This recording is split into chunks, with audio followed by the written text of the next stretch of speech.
வணக்கம் மக்களே. ஏப்ரல் 1 முதல் அமலுக்கு வரக்கூடிய சில முக்கிய புதிய விதிகள் பற்றி தான் இந்த வீடியோவில் நம்ம பார்க்க போகிறோம். ரேஷன் கார்டு, பேன் கார்டு முதல் ரயில் டிக்கெட் வரை சில புதிய விதிகளை இப்போ அமலுக்கு கொண்டு வந்திருக்காங்க. அது என்னென்ன மாற்றங்கள் அப்படின்ற முழு விவரம் தெரிஞ்சுக்க வீடியோ முழுமையாக பாருங்கள். முக்கியமாக பேங்க் ரிலேட்டடாக தான் நிறைய அப்டேட்களும் வெளியாகிருக்கு. வீடியோக்கு போகிறதுக்கு முன்னாடி நம்ம சேனலில் ஃபர்ஸ்ட் டைம் இப்போ தான் பார்க்குறீங்கன்னா மறக்காமல் ஒரு லைக் பட்டனை தட்டி விட்டுருங்க. ஆல்ரெடி பார்த்துட்டு இருக்கக்கூடிய வியூவர்ஸாக இருக்கேன்னா கமெண்ட் பாக்ஸில் ஹாய்ன்னு சொல்லிட்டு போங்க. இப்போ வாங்க வீடியோக்குள்ளே போயிடலாம். ஏப்ரல் 1, 2026 முதல் புதிய நிதியாண்டு தொடங்க இருக்கிறதுனால நாடு முழுவதுமே பார்த்திங்கன்னா பல குறிப்பிடத்தக்க மாற்றங்கள் செயல்படுத்தப்படும் அப்படின்னு அறிவிச்சிருக்காங்க.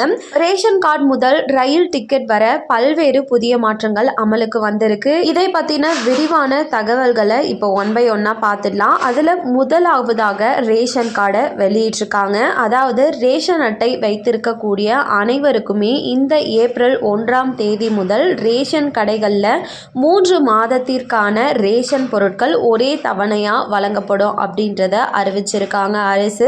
இது ஏப்ரல், மே, ஜூன் மாதத்திற்கான ரேஷன் பொருட்கள் வழங்கப்படும் அப்படின்னும். எதற்காக அப்படின்னு சொல்லி பார்த்தோன்னா வெப்ப அலை காற்று ரொம்ப அதிகமாக வீச இருக்கிறதுனால இதை கொண்டு வந்திருக்கிறதாகவும் இந்த புதிய அறிவிப்பை. இது கூடவே ரேஷன் அட்டைதாரர்கள் ஒவ்வொருவருமே ரேஷன் கார்டில் இருக்கக்கூடிய ஒவ்வொரு நபருமே அவங்களோட EKYC கைவிரல் ரேகையை கட்டாயமாக பதிவு செய்ய வேண்டும் அப்படின்ற அறிவிப்பையும் கொண்டு வந்திருக்காங்க. நீங்கள் இந்த EKYCயை கம்ப்ளீட் பண்ணாமல் போகக்கூடிய பட்சத்தில் அடுத்தடுத்த மாதங்களில் இலவச அரிசி மற்றும் இதர பொருட்கள் வழங்கப்படாது எனவும் கூட்டுறவுத்துறை வட்டாரங்கள் தெரிவிச்சிருக்காங்க. ஸோ மக்கள் அனைவருமே கம்ப்ளீட்டாக போயிட்டு KYC கம்ப்ளீட் பண்ணிடுங்க. அண்ட் உங்களுக்கு தேவையான ரேஷன் பொருட்கள் 3 மாதத்துக்கு ஒரே தவணையாக வழங்குவாங்க, அதையும் வாங்கிக்கோங்க. இரண்டாவது, சிபில் ஸ்கோர் பற்றின ஒரு அறிவிப்பு வெளியாயிருக்கு. அதாவது நம்ம கடன் வாங்கிட்டோம் அப்படின்னா சிபில் ஸ்கோரை வச்சு தான் மதிப்பெண்கள் அப்படின்றது கொடுப்பாங்க. இந்த சிபில் ஸ்கோர் ஆனது அதை ரிலேட் பண்ணி ஒவ்வொரு மாதமும் புதுப்பிப்பு செய்வாங்க. ஆனால் இதற்கு மேலே காத்திருக்கணும் அப்படின்ற அவசியம் கிடையாது. அடுத்த மாதம், அதாவது ஏப்ரல் மாதத்தின் முதல் இந்த செயல்முறை ஒவ்வொரு 7 நாட்களுக்கு ஒவ்வொரு முறையும், அதாவது 7, 14, 21 மற்றும் 28ஆம் தேதிகளில் புதுப்பிக்கப்படும் அப்படின்றத அறிவிச்சிருக்காங்க. ஏப்ரல் 1 முதல் அமல். இப்போ மூன்றாவதாக பந்தன் வங்கி கணக்கிலிருந்து ஒரு அறிவிப்பு வெளியாயிருக்கு. இந்த பந்தன் வங்கி ஆரம்பத்தில் மைக்ரோ ஃபினான்ஸாக நிறுவனமாக தொடங்கி இப்போ நாடு முழுவதுமே நிறைய பிரான்ச்சஸ் வச்சு இயங்கிட்டு இருக்கு. இதில் சமீபத்தில் பார்த்தீங்கன்னா அறிவித்துள்ள புதிய அறிவிப்புகளின்படி வாடிக்கையாளர்கள் அந்த வங்கியோட ATM யூஸ் பண்ணும்போது 5 முறை இலவசமாக பண பரிவர்த்தனைகளை செய்யலாம் அப்படின்னும், மற்ற வங்கிகளின் ATM பயன்படுத்தும் போது, அதாவது மெட்ரோ நகரங்களில் வசிக்கிறவங்களா இருக்கீங்கன்னா ஒரு மாதத்தில் 3 முறையும், மற்ற ஊர்களில் கிராமத்தில் இருக்கீங்கன்னா 5 முறையும் இலவசமாக பண பரிவர்த்தனைகள் செய்யறதுக்கு அனுமதிக்கிறாங்க.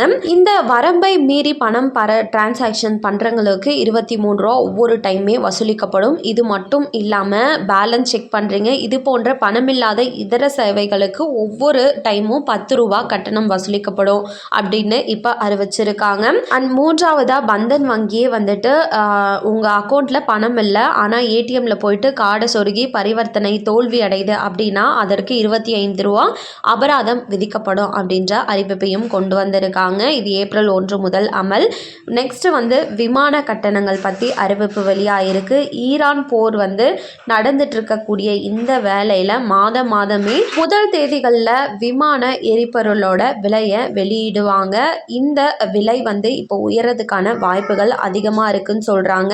அண்ட் கடைசியாக பேன் அட்டை பற்றின முக்கியமான அறிவிப்புகள் ஏப்ரல் 1 முதல் அமலுக்கு வர இருக்கு. இதற்கு முன்னாடி பேன் கார்டு அப்ளை பண்ணுறதுக்கு இல்லைனா புதுப்பிக்க ஆதார் அட்டை மட்டும் இருந்துச்சுன்னா போதுமானது. ஆனால் இப்போ இது கூட ஆதார் அட்டை தவிர கூடுதல் ஆவணங்களை கம்பல்சரி நீங்கள் சமர்ப்பிக்கணும் அப்படின்றத சொல்லியிருக்காங்க.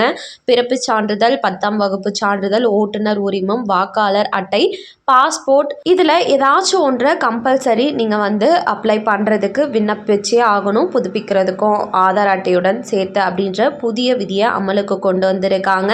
அதே போலவே பேன் கார்டில் உள்ள பெயரும் ஆதார் அட்டையில் இருக்கக்கூடிய பெயரும் கம்பல்சரி ரெண்டும் ஒன்றா தான் இருக்கணும் அப்படின்றத சொல்லியிருக்காங்க. பழைய விண்ணப்ப படிவங்கள் வரும் ஏப்ரல் 1ஆம் தேதிக்கு பிறகு செல்லாது அப்படின்றதையும் பேன் கார்டு தரப்புல இருந்து அறிவிச்சிருக்காங்க. இவை அனைத்தும் தான் ஏப்ரல் 1 முதல் அமலுக்கு வர இருக்கக்கூடிய சில முக்கியமான மாற்றங்கள், புதிய விதிமுறைகள். இதை பற்றி நீங்கள் என்ன நினைக்கிறீங்கன்னு கமெண்ட்டில் சொல்லிட்டு போங்க. மேலும் இது போல் அரசாங்கம் அறிவிக்கிற அனைத்து உண்மை அப்டேட்களையும் உடனுக்குடனே தெரிஞ்சுக்க நம்ம சேனலில் சப்ஸ்கிரைப் பண்ணிவிடுங்க. வீடியோ பயனுள்ளதாக இருந்துச்சுன்னா மறக்காமல் ஒரு லைக் பட்டனையும் தட்டி விட்டுருங்க. நிறைய பேருக்கு ஷேரும் பண்ணுங்கள், அது மூலமாக அவங்களும் பயன்பெறட்டும். நன்றி. நெக்ஸ்ட் வீடியோவில் பார்க்குறேன்.